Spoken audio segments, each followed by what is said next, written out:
El dia 8 de març s'ha convertit en tot un símbol per a joves, mares i senyores d'este planeta. I és que oficialment se celebra el Dia de la Dona Treballadora.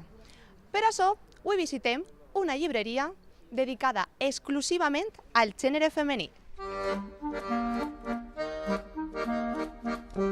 Estem fent una presentació una miqueta especial, que és un llibre que se diu Mil i una mujeres que canvien València, on recull la biografia de 22 dones que pel seu treball han cobert una injustícia tant a nivell local com a nivell universal.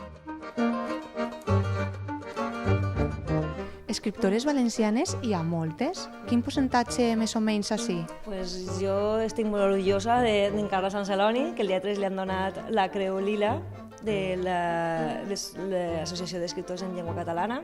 D'escriptores de veritat que hi ha molt boníssimes, molt bon nivell, i que l'avantatge que tenim és que moltes d'elles estan vives i són d'ací de València, i les podem portar i les podem tindre així, gaudir d'elles i fer un punt de lectura amb elles.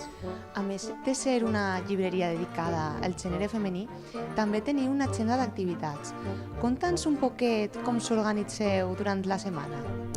Pues normalment n'hi ha un dia a la setmana que fa una presentació d'un llibre, a banda procure programar un contacontes al mes, per als xiquets, per als menuts, i bé, al tant de la setmana, igual cada 2 o 3 mesos presentem alguna revista, sempre tenim una miqueta de cura amb els llibres que són autoritats, que tenen cabida així, la gent pot vindre a presentar el seu llibre autoritat.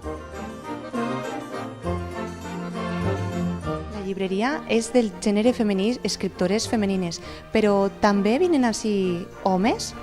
Sempre conto l'anècdota que la primera clienta meva va ser una dona i el segon client va ser un home. O sigui que... I així a la part que venen.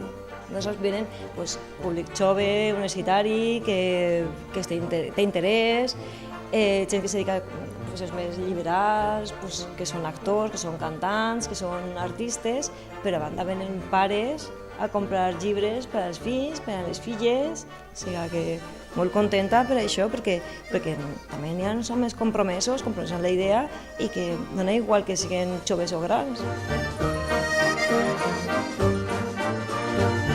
Evidentment, el paper de les dones està sent rellevant a la literatura i la cultura.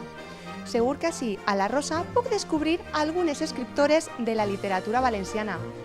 Feliç Dia de la Dona!